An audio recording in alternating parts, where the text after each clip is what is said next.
over here, what is the basis that if a woman becomes widowed, that she's permitted to remarry? We still, originally the Gemara said it's a svara. Thank you. It's a svara. Logical. Gemara shows it's not so simple. Just because it says if the husband forbade her, so now, and what was the basis for the prohibition? That he's married her, so now that he dies, he's no longer married to her. So Gemara says it's not a proof. Because we find arayos, right? Although the basis for the prohibition is the marriage, and now today the person is no longer married to her, she still identifies based on the original relationship. So here also, maybe she still identifies as the wife of so-and-so, although the person is no longer here. So how do we know that a widow is permitted to remarry? So we're holding over here. So more wanted to bring the proof from the Kohen Gadol. Kohen Gadol is not permitted to a widow. The man, it's a lav, lo sasa. But a Kohen Hedjot or any other Jew is permitted to marry. The inference, the Kohen Gadol not, but any other Jew is permitted to marry a widow. Versus no, maybe the Kohen Gadol, if he marries the widow, is a violation of a lo sasa, lav. But an ordinary Jew, if he marries the widow, he'll be a violation of an aseg. An aseg. Why? Because the inference Rashi himself cited, because it says if a man divorces a wife, she's permitted to remarry. So it seems to be that woman's permitted to remarry. But any other woman, meaning a widow, the inference a widow is not permitted to remarry. So where's the negative derived from? From a positive. A negative with the inference is from the positive, it's considered violating an asay. That's what the Gemara asked. So that we're holding over here. Hi asay mayavidite. What is the value of restricting her with an asay? To say that you're not permitted to remarry. Idahanyo mises habal. If we're going from when the husband was alive, if she committed adultery, the liability is the death penalty. Death penalty. Correct? Now that he's no longer alive, what is the value of restricting her? So you want to say she remains at that same, we gave the example, chamosa, mother-in-law. He's married to a woman, the Torah says you're not permitted to her mother. That has a certain liability. Whether he divorces her, or whether his wife dies, nothing changes. Because it's fixed, that is considered his mother-in-law. But over here, we've already proven that what? That a widow is definitely not Mrs. Bezdin.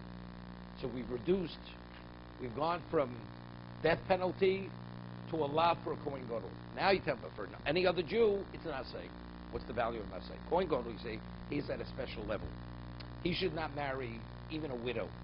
Like a Kohen's not permitted to marry a divorcee. Kohen Gadol will be more special.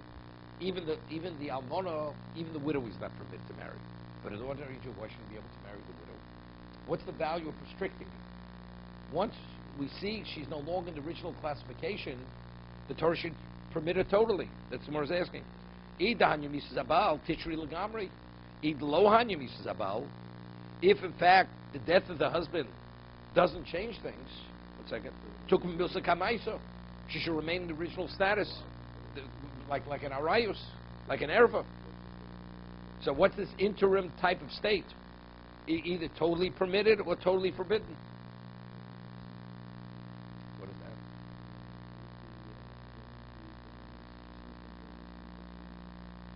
No. There it's totally permitted. No, but that's there. But that is logical. Since she's bound to the surviving brother, therefore she's not permitted to someone else. But there's a rationale there. It's only a love. It's good, but that's good because the man is. So there's a downgrade. No, but I understand that. But there the downgrading. There the downgrading is logical. The man is no longer alive, so she's not. So there, really, we say she should be totally permitted. She would be totally permitted.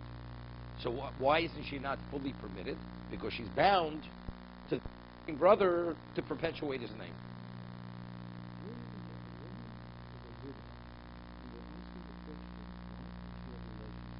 Why can't she marry another one? We say faction she can, but we want to where's that sourced? Is it sourced in logic, or is it sourced in the posuk? That's what the Gemara is contending with right now.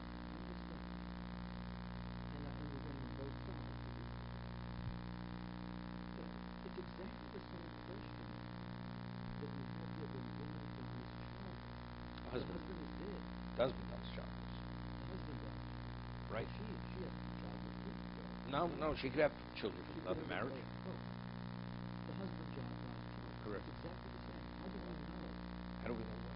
that she's free to marry another man? She's not free to marry. Okay. But if 'Cause she were to engage with him, Torah says it's. not the death penalty.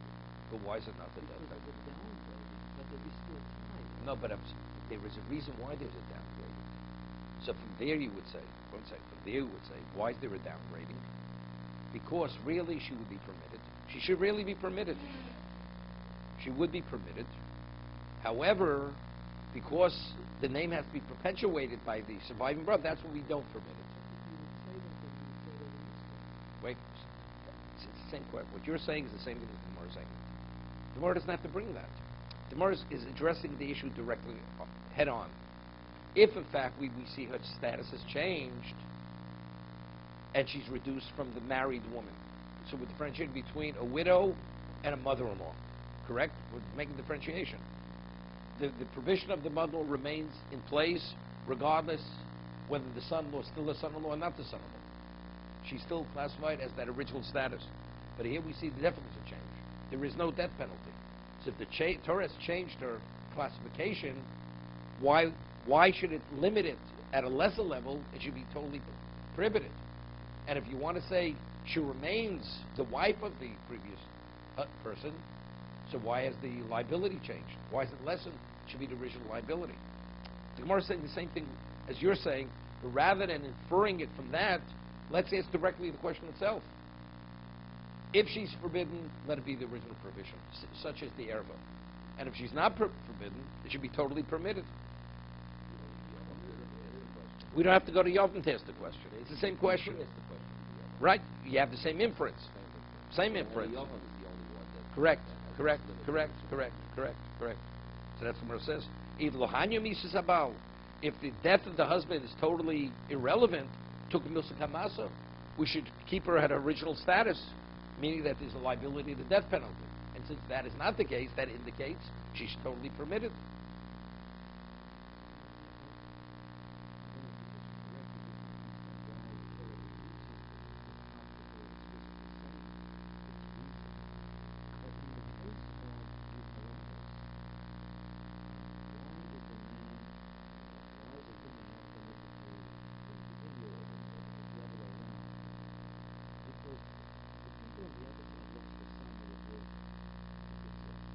Let's say he divorced his wife.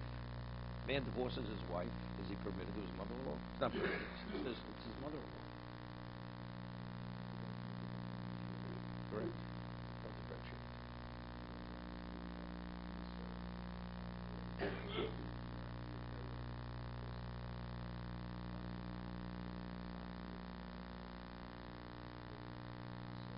Of course, it's more serious. Because his marrying the widow is a much more serious infraction.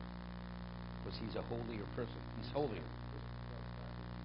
I'll give you an example.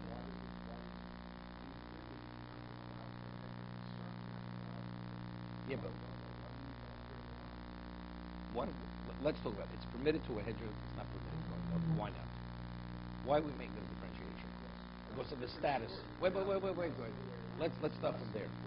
Let's start from there. To an ordinary person, it's permitted. To Kohen Gadol, it's not permitted. The answer is because Kohen Gadol, being more holy and being involved in certain things which an ordinary Kohen cannot be involved in, therefore the Torah is more strict with him, more strict. So, if the ordinary Kohen or the ordinary Jew does not say he's not permitted to marry the widow, but it's for a different reason. It's wrong, but it's not as wrong. It's not as severe because he's a Kohen Gadol. So being a Kohen, no, it's lashes. His transgression, his infraction is much more serious. He gets malchus. Malchus is an indication that his infraction is much more serious than the ordinary person.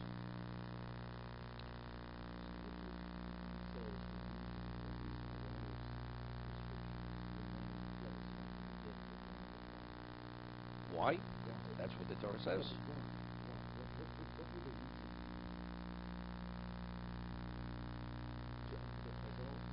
No, to no, understand that? no, no. Because on a simple basis, one would say it shouldn't be. But the Torah says it is. You understand? The wife of a brother, where they were children, or he would divorce his wife. The brother's not permitted to marry his brother's divorcee. All of them. All of them. Father, uncle, whatever it is. Correct. All of them.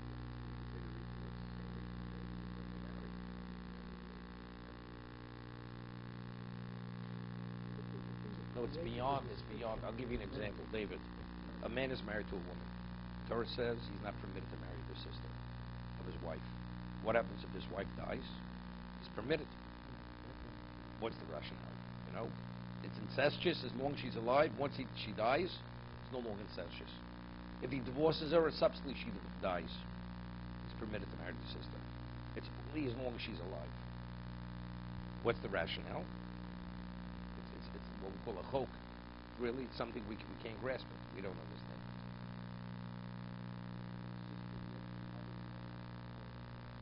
Mother never changes. Never. Right. Is the sister. Or the brother, the wife of the brother, if there are no children.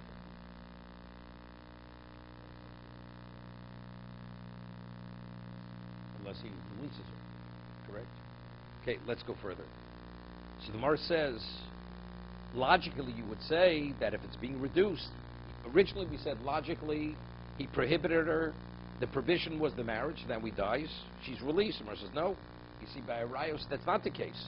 So now the Gemara's going back, but by Arayos, you understand, after the change takes place, it remains on the original level, right? There's no change, but here there is a change. Why should it be a change? Either keep it there or let it be permitted.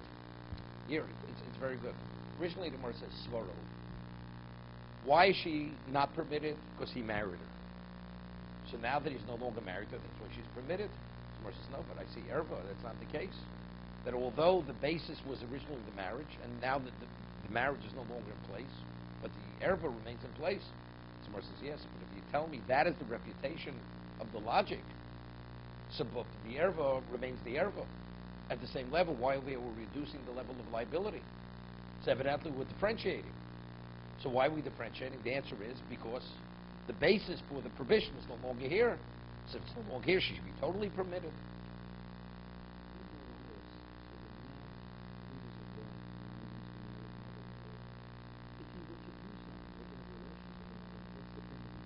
Death penalty. Same. No. That's exact, and that's what the Gemara is saying right now. The refutation on the logic is it's not logic is not sufficient because we have an example where although the change is taking place, it remains. Okay, but we've proven it's not the death penalty. We've proven that from Kohen Gadol. So if it's not similar to error, what's not similar to level? Let's follow logic. He prohibited her now that, and the basis for the prohibition is no longer there. She should be totally permitted. That's what the Gemara is saying right now. Okay? The Gemara says no, it's not so simple. Now the Gemara introduces a new concept. The Gemara says, "Midi dihaveg apsule amigdoshim." Why is it different than the person consecrates? We discussed this a little bit yesterday. Consecrates an unblemished animal, so that animal was qualified to go on the mizbeach. That was the quality of the kedusha. The kedusha it's called kedusha mizbeach, kedusha zaguf. And then subsequently it gets a mum, so you're not able to bring it on the mizbeach. So what are you supposed to do with it? You have to be poder. You redeem it. After you redeem it, you say the only reason why I wasn't permitted to benefit from it. Why, when the animal's fully consecrated, why can't you work with the animal? Because it's consecrated. You can't shear it. It's consecrated. Of course, it's supposed to go on the mizbeach, but now that it has a mum, it's blemished, and I redeem it. And Torah says you're permitted to eat it, even in the state of contamination. So if that is the case, you should be permitted to work with it, to shear it. But the Torah says you're not permitted. That we say since it was originally at that special level, although now the change has taken place. So what was the basis for the prohibition? The consecration, the designation. And that original designation is no longer there. So we see that even after the change has taken place, it doesn't go revert back to the pre-consecrated status. it retains some of that original consecration. As we ask from Erva, so Erva we say is not really a good example, because Erva remains at the original level. But we find other situations that although the change is taking place, and the basis for the original provision was its status, although the status has changed, and the designation is no longer relevant, it retains part of that. It has a residue of that status. So here also, let's say the same thing. Okay? That's what it's asking. Originally, you weren't permitted to benefit from it, and you weren't permitted to shear it, to work with it. Parkinu, but once you've redeemed it, me'ila lesbu, there's no longer a provision of me'ila benefiting. Begizav avoda asiri, but you're not permitted to what? To shear it or work with it. Good question. There's a trace of that. It's a trace of the kedusha. See, it's interesting. We explained yesterday, if there's a yavam, man does Shabbos, there's a yavam, so we say there's a trace of that marriage which remains, and because that's the reason it's not he's remarrying her. It's a continuation of the original relationship. It's a continuation of the original relationship. If you take a look at the commentators regarding Machla and Chilyu, they married Rus and Orpo, and the Ramban says that when Boaz married Rus, it was a semi-yibum. It was also a semi-levirate marriage. And the child they had was a reincarnation of Machlon. His neshama went into the child that was born. That's the Hakom Shem Ochel. Otherwise, it's to perpetuate the name of the deceased. He's a brother. It's his child. It's not the deceased child. No. When a person performs yibum, if there are no children, the neshama of the deceased goes into the child of the what?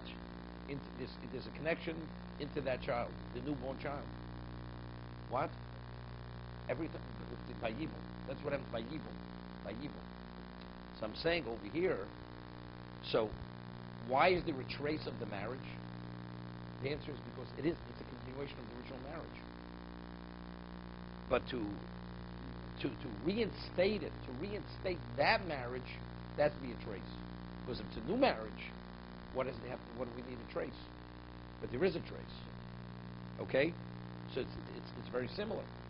But we're saying a chiddush here, that although there's no one to follow up on this, and there's no reason to follow up, maybe the trace always remains. And that trace does not allow her to remarry. Once a woman's married, she's always married. Although the intensity of the relationship is no longer there, nevertheless, there should be a provision. That's what the Gemara is asking. Similar to Psulei B'Kedoshim. Even though it's not really relevant. There's a big difference. Psulei B'Kedoshim, I'll give you an example. What's the halacha? Tashmishi Kedusha. You have a pair of tefillin, become invalidated to the point they can't be fixed under any circumstance. You have to bury it. Why can't I use the leather for something else? Because it's a disrespect. Something that originally was used for something so special, you can't use it for an ordinary usage. It has to be buried. Something that was consecrated at a level that it could have gone in the Mizbeach, although it was invalidated, Torah says, we permit you to eat it, to benefit from it, even in the state of Tumah. But to shear it and work it, that we don't want. Because originally it was that. Okay? But a man who's married, now he dies. Why? There's no comparison. There it's a question of, it's a disrespect. It's a disrespect to use it for something of an ordinary nature. But a man who was married, now he dies. I mean, how do we even compare one to the other? Right? How do you compare it? So I was thinking about this. The Gemara says a chulin. We have the Gemara chulin called a boser. The Gemara says that anything which is forbidden, there's the equivalent in a permitted state to give you an understanding of what it is, right? It says if you want to know what pork tastes like, there's a certain fish that if you eat its tongue, that tongue of this fish, whatever it is, that part of the fish, tastes exactly like pork. To give you an understanding of what pork tastes like. If you want to know what basar b'cholav tastes like, cooked milk and meat, if you take the udder of a cow and you cook it, the udder, it's basar b'cholav, but it's never prohibited that basar b'cholav. because it's cholov shchuta, because the milk was, because the Torah says, lo svash of di b'chalev imo. No, the provision's only when the milk is extracted from the cow, when she could be a mother. When was the milk extracted? After the animal was slaughtered. So the milk is not the milk of a mother, right? It's not chalev imo. It's not a mother's milk. So if you want to know what basbal, you can eat that. And if you want to have a sense of what adultery is, right? Marry a grusha. Marry a divorcee if the husband's still alive. So at a certain level, it has a semblance of adultery, if you want to know what that is. Right? We had the Gemara Chulin. So I was thinking, maybe even a widow. Actually, she was a married woman before. She was married. The husband's no longer here. But it's not because there's a trace. The Torah says, you know something? Anything when you engage with your wife, if there's a connection to the past, it already tarnishes the relationship. It detracts from the kedusha of the relationship. Therefore, the Torah says we don't want it to be. So because of the past, we don't want the past to be in the present. So it's similar to Psul Mikdashim. Because of what it was, it's a disrespect today to use it for something of ordinary nature.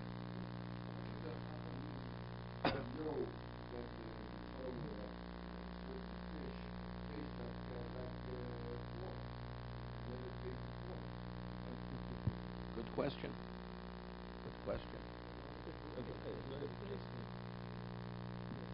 Exactly. It says if you have less than 60 to 1, and you're not sure whether it tastes, or you're not sure if the ratio, you give it to a guy to taste. And if he tells you it does, then you're not permitted. If he tells you it doesn't, then you are permitted.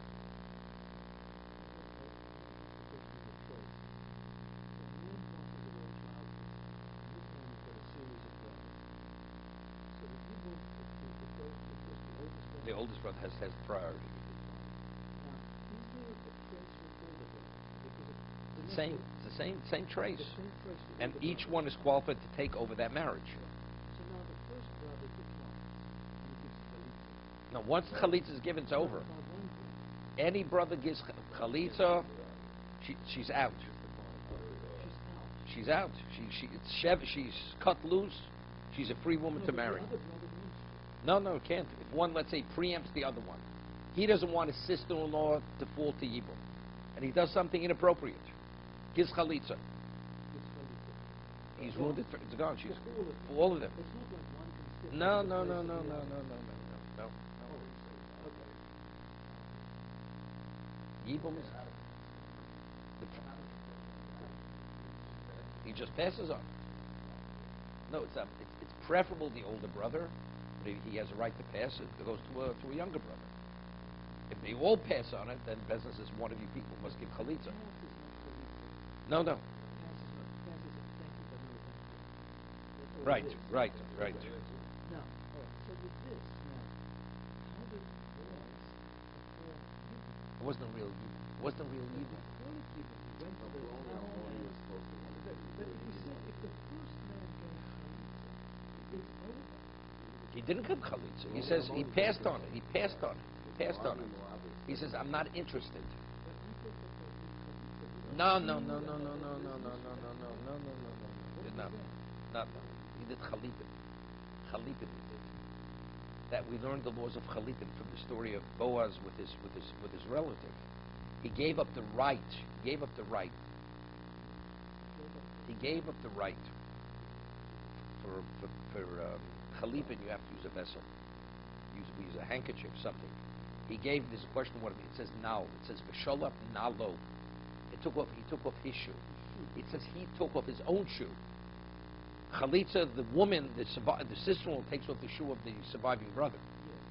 There it says he took off his own shoe and gave it to Boaz. No, that was not chalitza. And there's even a question, according to the Targum, na'alo means his glove. Some interpret na'alo, or na'alo usually means a shoe, it means a glove. He removed his glove and he gave his glove. No, it wasn't chalitza.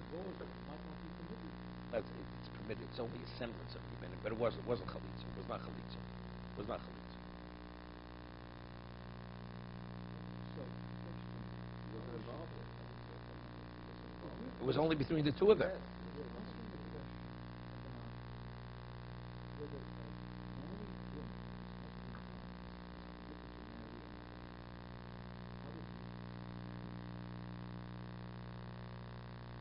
Again, there were no surviving brothers. Again, start over again. Yeah. Good.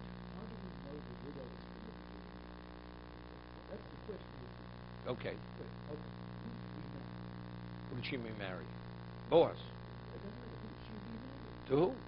It says he obviously. First of all, we know.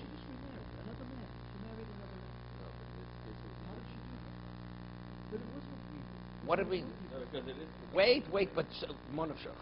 Let's say we know a widow is permitted to remarry.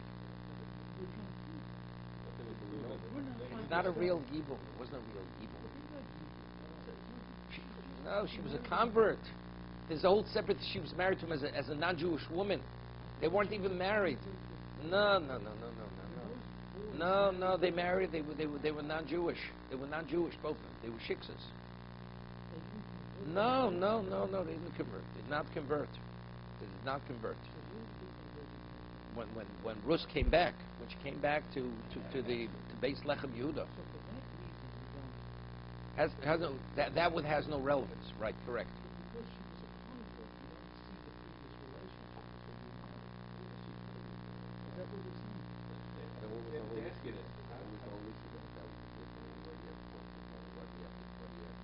So that's at a certain level. This is all like on another level. I mean, you have another question. We find that, okay, Tamar was the daughter-in-law of Yehuda. She was a widow. So, and yet she went and had relations with her father-in-law. Okay, so the answer before Sinai. But it was Yibum. Ramban over there speaks about it was a Yibum. It was a type of Yibum. No. Of course not. It's an incestuous relationship. A father was not permitted to marry a daughter-in-law, right? But the Torah says it's permitted if only a brother, not a father. Father-in-law, it's incest.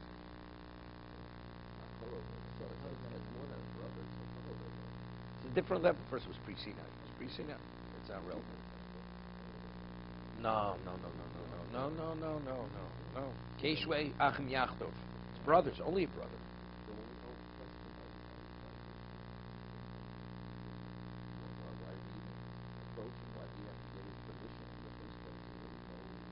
You know, it's a good subject to next rules. Okay? To be busy all night with. Okay. If you want, you'll make your skull residence at KJ. You come over. Okay.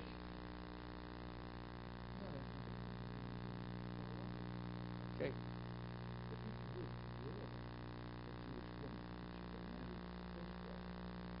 Then it would be proof that a widow is permitted. Right, correct. And there are many questions. I mean, Machno Chilio, Elimelech, he was the leading Torah sage general. How does his sons marry the Goyim? It's a question.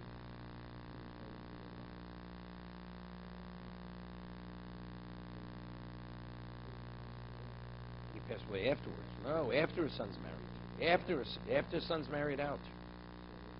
They were princes. She was a princess. Ruth and her sister were both. They were the princesses. Yeah, they were also princes. Yeah, I understand. How did they do it? Okay, they first of all, was there a provision? There are proofs that we say that Bod Aram is Kanoim Bogim, the story of Zimri and Cosby. That's only because Cosby was a pagan. She was a pagan woman. Let's say you have a woman accepting Shevnitz of Ninoch. She's from Hasidi Umas Olam. She's from the righteous Gentiles according to the laws of what truly a righteous Gentile is. They accept the Shevnitz of Ninoch, and it's declared in the Bezin, this person is classified as such. According to many Rishonim, there's no provision for a Jew to marry that woman. The child is still not his child, but there's no provision. This is before the rabbinically it's not permitted. Rabbinically it's not permitted. That's the story of Machlon Chilyon.